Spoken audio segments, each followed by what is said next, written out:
Bonjour et bienvenue sur la chaîne Monkey EDC. Et aujourd'hui, on va parler EDC et banane. Dans les années 80, donc, pour ceux qui ont connu, la banane était un ustensile qui était utilisé par la jeunesse pour pouvoir transporter les divers objets que nous avions au quotidien. C'était déjà, à cette époque-là, le transport d'un EDC. On y mettait notre console de jeu, on y mettait nos écouteurs. Pour ceux qui en avaient un lecteur MP3, et encore dans les années 80, on n'était plus sur de la cassette, mais dans les années 90, ça commençait à venir avec les lecteurs MP3.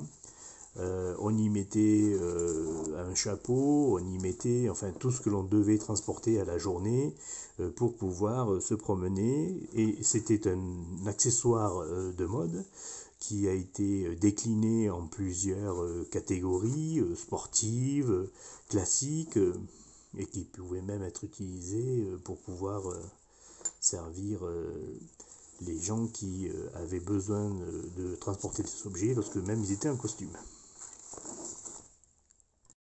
Donc avec les années passées, ça s'est un petit peu perdu de mode, et puis là c'est revenu fortement avec les tendances actuelles. Le port de la banane ou du sac de poitrine est revenu en grande force. Et maintenant on le retrouve aussi dans diverses catégories, les mêmes que l'on trouvait déjà dans les années 80.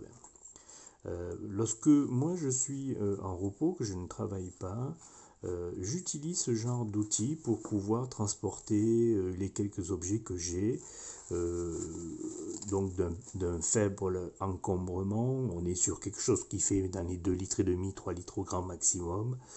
Vous avez déjà vu sur mes vidéos précédentes celle-ci, qui était une marque de Potrawell Design, qui est une banane qui avait la particularité d'être d'être étanche à l'eau, enfin aux éclaboussures, avec ici une fermeture étanche, et qui permettait de pouvoir transporter mon téléphone, les écouteurs, le trépied que j'utilise pour faire les vidéos, et puis quelques outils, puis bien sûr ma sacoche EDC que je transporte et que je transporte de sac en sac et que je transfère.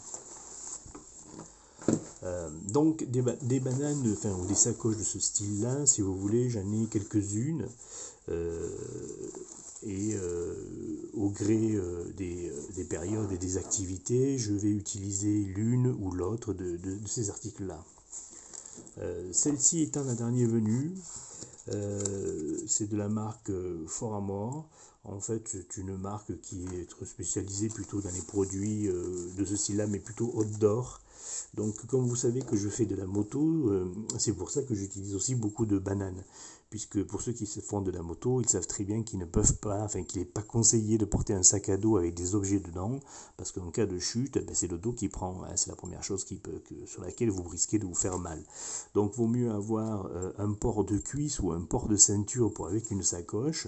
Il existe d'ailleurs des sacoches de port de cuisse spéciales pour la moto, mais qui sont quand même très typées moto, ce qui fait que lorsque vous êtes en ville, en fait, vous avez quelque chose de très tactique, entre guillemets, spécialisé dans la moto pour vous promener, et ça manque un petit peu de design. Tandis que l'avantage d'une banane plus polyvalente comme celle-ci, ben, ça vous permet de pouvoir l'avoir et d'avoir la même fonction en moto. Et puis, lorsque vous êtes en ville, de pouvoir avoir quelque chose de beaucoup plus polyvalent, homme gris, comme l'on dit, pour pouvoir vous permettre de vous fondre et de circuler avec l'emport de ce que vous avez besoin, sans que ça soit non plus remarqué, ni que ça attire l'œil ni la convoitise. Donc pour moi, dans cette philosophie, la banane étant le meilleur compromis par rapport au sac à dos pour le transport de petits objets au quotidien en version loisir pour pouvoir donc vous déplacer et avec l'avantage d'une grande polyvalence puisqu'elle peut être portée en tour de ceinture, elle peut être portée en tour de poitrine, elle peut être portée dans le dos, elle peut être portée en façade, comme vous avez pu voir dans les petites images d'introduction de la vidéo. Donc de plus, l'avantage de ce genre de petit article, c'est que ben, vous en trouvez à tous les prix, à toutes les matières. Donc là, on est sur du 80% polyester et donc une partie aussi synthétique qui assure une certaine rigidité et puis une certaine résistance et qui apporte aussi une certaine étanchéité. C'était l'objectif recherché sur ce genre de produit-là. Surtout lorsque vous êtes en moto enfin, ou en deux roues en règle générale, c'est avantageux d'être quand même isolé de la pluie et de l'humidité. Donc de ce fait, ben là-dessus on est sur un prix qui fait moins de 20 € pour cet article-là. Celle-ci que j'avais auparavant tournait aux alentours des mêmes tarifs. Voilà, elle est quand même un petit peu plus grande en termes de volume. Et puis l'avantage de celle-ci par rapport à celle-là, c'est que celle-ci avait une petite poche. Elle pouvait se replier, vous savez, comme les sacs Décathlon, et se transformer juste en petite poche pour pouvoir un transport plus facile en fait. Et cette petite poche, une fois que vous aviez sorti la banane, vous la remettiez dedans et là vous servez de petite poche intérieure pour pouvoir séparer les articles et ranger votre déchet comme vous désiriez le faire. Alors donc pour rappel, en fait, dans le transport de ce petit EDC à l'heure actuelle, ça vous l'avez déjà vu lors de mes différentes vidéos, mais généralement, donc je vais y laisser donc en permanence une petite lampe torche, donc là c'est une lampe torche chinoise qui est une lampe torche de secours, même si sur moi j'ai déjà une lampe torche au light, mais celle-ci donc est plutôt une lampe torche de ménage, en sachant que comme ce sont des articles de petit prix, vous pouvez vous permettre de les avoir en double et donc de les laisser là-dedans et comme ça lorsque vous partez avec la banane vous avez déjà le strict minimum. On va pouvoir aussi y retrouver un stylo donc tactique je veux dire ou non, donc là j'ai mis celui-ci, mais bon j'ai d'autres articles comme par exemple celui-là. J'utilise quand même des stylos un petit peu spécifiques, donc là on a un Uniball, un Powerbank, c'est un stylo pressurisé, là c'est un stylo tactique métallique qui a en même temps fait ça d'outils ou d'impact tool si jamais vous en avez besoin, c'est toujours pratique et puis ça prend pas de place et puis pour le coût d'achat ça coûte rien du tout. On va y retrouver un couteau suisse ou alors une petite pince dans ce cas-là. Là, la même chose est un petit prix. Voilà, c'est des articles que j'ai en double et que je peux me permettre de laisser dans une sacoche et de ne pas les avoir ou de ne pas avoir à les transporter d'un côté à de l'autre. On va y retrouver bien sûr toujours un briquet, ça c'est important.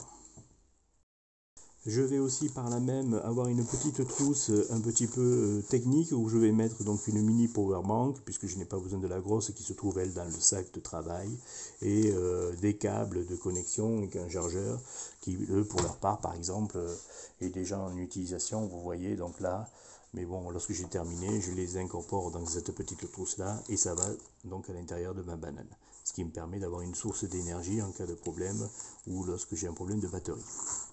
Dans la même idée, donc bien sûr, quelque chose que l'on peut avoir en double, un petit carnet. Donc là, c'était un carnet que j'avais récupéré, mais d'habitude, j'utilise plutôt des carnets de la marque Rhodia. J'ai l'habitude d'utiliser ces articles-là.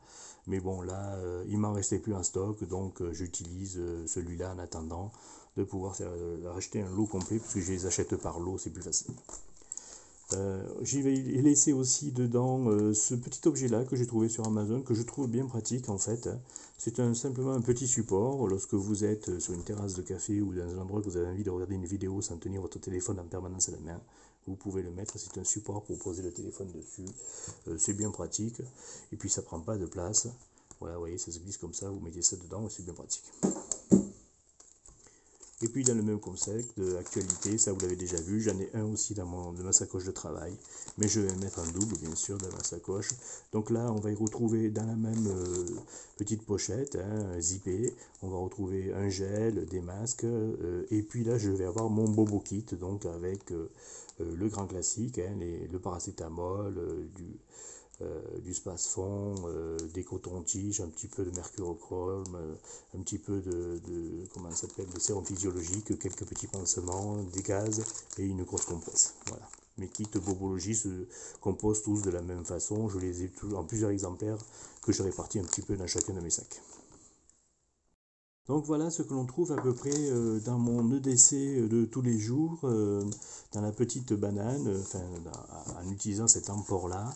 Voilà ce que je transporte au quotidien lorsque je ne travaille pas, que j'ai besoin de me déplacer en ville, voilà, pour des plus ou moins longs trajets. Je vais utiliser ceci, en sachant que donc tous ces articles-là que vous voyez, hein, restent dans la banane et n'en sortent, puisque je les ai en double, hein, dans les différentes bananes que je peux avoir, ou dans mon sac de travail, je vais avoir aussi le gros EDC. Et puis lorsque j'ai besoin de plus, hein, je vais donc y rajouter mon EDC que j'ai au travail, que vous connaissez, que je vous avais montré dans les vidéos précédentes, où là-dedans il y a des articles un petit peu plus complets avec la pince, un charpie, des choses comme ça, quoi. Voilà, donc la petite vidéo pour vous parler en fait d'un moyen de transport qui est la banane, que j'utilise au quotidien, que je trouve qui est un article qui s'est bien démocratisé, qui fait son comeback des années 80 et qui est dans une polyvalence assez intéressante que l'on peut utiliser un petit peu pour tout. Voilà, je vous remercie pour cette vidéo. Si vous avez des questions, des commentaires, n'hésitez pas. Merci bien, au revoir.